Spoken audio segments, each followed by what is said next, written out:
In Part 1, the seeds of betrayal took root on Mount Olympus as Zeus's latest triumph. Helen, born of his union with Leda, fanned the flames of discontent among the gods. Hera, fueled by wounded pride, Poseidon, driven by stifled ambition, and Athena, guided by cold logic, forged a pact in the shadows to challenge Zeus's reign. Their grievances, rooted in ancient grudges, simmered until they vowed rebellion. Now, in Part 2, that smoldering fire erupts into war. This saga, though spun with creative threads, stands on the sturdy foundation of revered texts. Homer's Iliad, where Hera once seduced Zeus to defy him, Book 14, and the trio plotted to bind him, Book 1, lines 396 to 406. Hesiod's Theogony, tracing their cosmic origins, and Pseudo-Apollodorus's Bibliotheca, chronicling their rivalries. These works anchor our tale in authenticity, illuminating the gods' turmoil as rebellion ignites. Before we plunge into the chaos of Olympian war, if you're hooked on epic mythology, hit that subscribe button and support our channel. Your backing keeps these tales alive. Now, let's witness the flames of rebellion blaze. The rebellion begins in whispers, a silent storm brewing beneath Olympus's golden veneer. Inspired by their past attempt to bind Zeus, as hinted in the Iliad, Book 1, lines 396-406, the trio moves with precision. Hera, ever the cunning queen, draws on a ploy from the Iliad, Book 14. She seeks out Aphrodite in her rose-scented chambers, where silken drapes flutter like petals. "Lend me your enchanted girdle," Hera says, her voice honeyed yet edged with steel. "I wish to mend my bond with Zeus." Aphrodite, suspecting nothing, hands over the shimmering belt that kindles desire in any heart. Clad in a gown of midnight blue, Hera glides toward Zeus's throne room, the girdle cinched at her waist. The air hums with the faint crackle of his lightning as he reclines, still basking in tales of Helen's beauty. Hera approaches with a false smile, her eyes glinting like polished obsidian. "My lord," she murmurs, voice soft as a breeze, "come rest with me a while." Zeus, caught by the girdle's spell, follows her to a cushioned alcove. She pours him nectar laced with a sleeping draught, and soon his snores rumble like distant thunder, his head lolling on the throne. Meanwhile, Poseidon seizes the moment. Standing atop a cliff overlooking the mortal seas, he raises his trident, its prongs gleaming under the moon. With a guttural roar, "See now who rules," he summons the ocean's might. Waves surge into towering walls, crashing upward to cloak Olympus's base in a misty shroud. The sky, Zeus's domain, dims as salt water veils its light, a bold challenge to his supremacy.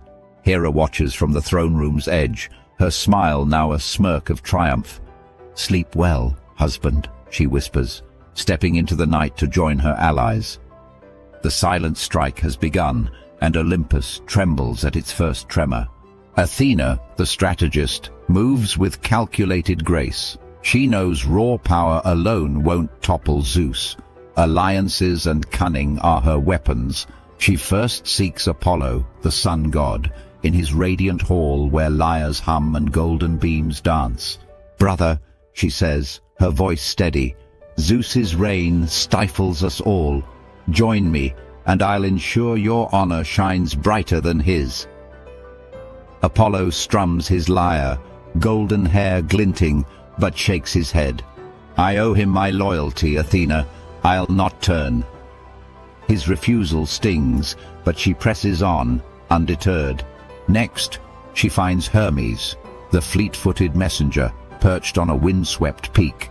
His winged sandals flutter as he grins, ever playful. "Hermes," Athena begins, "Zeus hoards power, but I'd grant you dominion over all messages between worlds, mortal, divine and beyond." His eyes spark with intrigue. "A tempting offer, wise one." I'm in.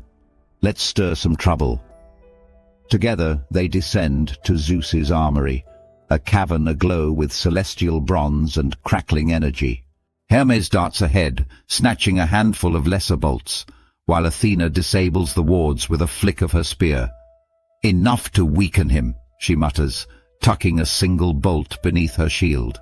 Their theft complete, they emerge to chaos.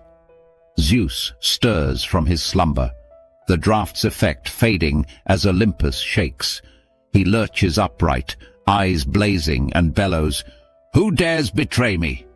The marble floor quakes beneath his fury. Hera strides forward, her robe billowing, voice cutting through the din.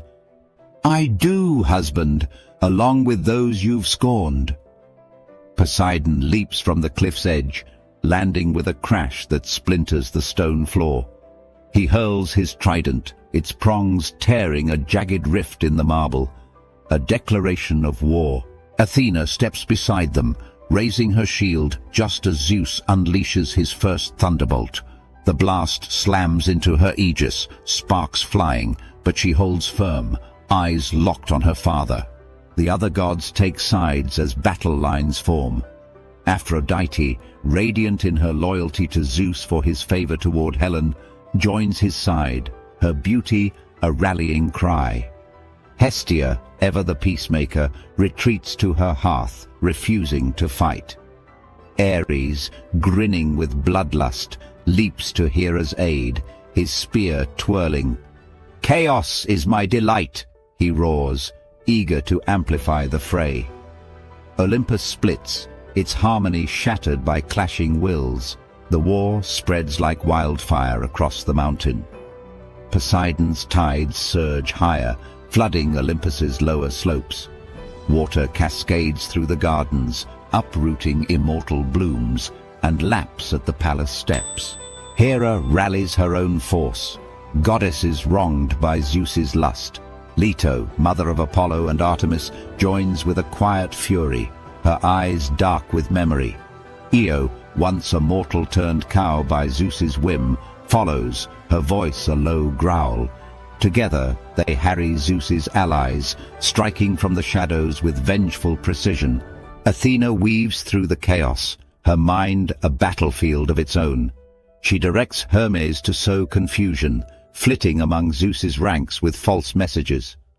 "Apollo's turned!" he cries to Aphrodite, who falters, distracted.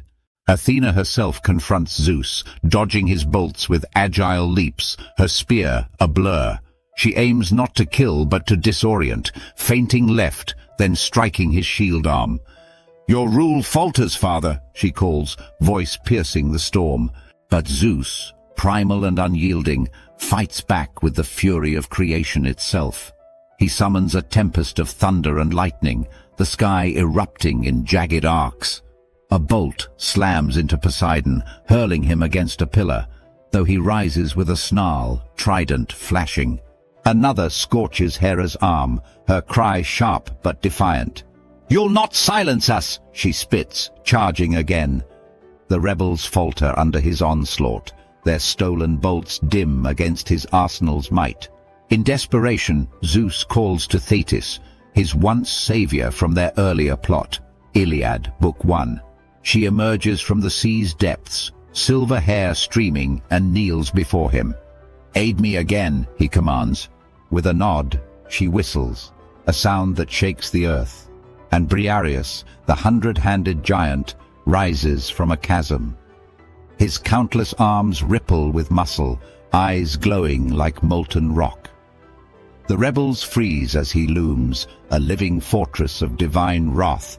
The clash teeters on a knife's edge, rebellion's fire roars, but Zeus's power looms vast. Olympus quakes, its fate hanging in the balance as Briareus steps into the fray. Will Briareus snuff out the rebellion, or can Hera, Poseidon, and Athena turn the tide against Zeus's might?